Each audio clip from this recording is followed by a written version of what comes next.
Hello, right, it's Dale from band Fabonacci, and we have the lesser spotted James Panther Cannon here.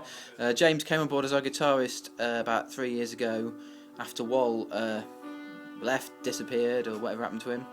And James, talk to me about your influences then. What sort of bands are you into? Influences on your guitar playing or listening, and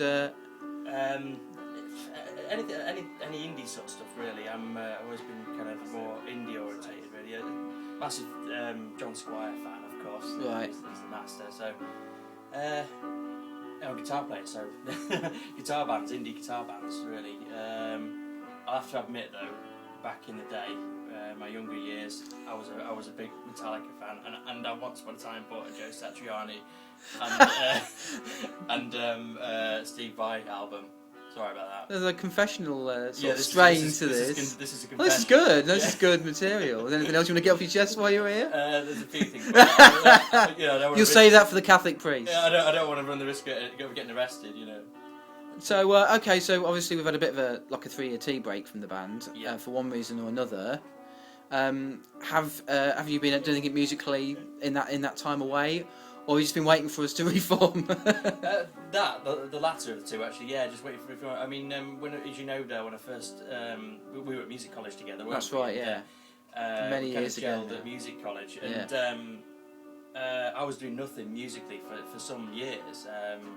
I think before this I was in a like a folky sort of band, and I went from being quite a lead guitar sort of player to playing acoustic guitar and doing the singing. So I played my roles very basic on the guitar, and the music was very basic, you know. So quite sort of Travis sort of orientated. Right. Okay. So then got back in touch with you again. So we need a guitarist, but it's not technical stuff. It's the most important thing is whether you get along with the rest of the guys, you know. So, yeah. Which we seem to. But yeah, other than that, you know, obviously, as soon as I heard the Fabonacci stuff and you played it to me, you said, you know, what do you think to the band? You've got to like the music if you're going to be in the band fundamentally. And you know, as you know, I said, this is amazing. This is the stuff I want. This is the sort of band I've always wanted to be in.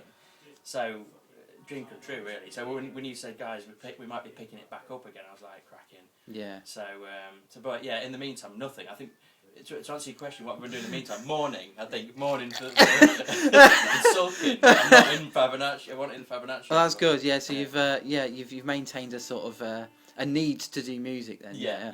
Okay, so we're working on new material.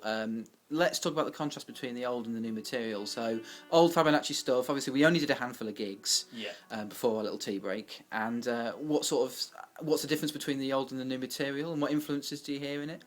I don't know about influence. Do we sound? Who do you think we sound like, if anybody? I don't think we sound like anything. Anyone really. I mean, I think the obvious would have to be said, and that's that from my ears and my perception, I would say that there is a heavy Radiohead influence there, and I think that's bound to happen because Alan's a big fan. I'm a big fan. Yeah. Gaz is. You are. I mean, everybody is in the band. So I mean, that's bound to happen, and I think towards the latter days of Fabonacci, before we sort of when we did our last gigs and stuff. I mean, the music cracking away. Well, as you can hear, it's all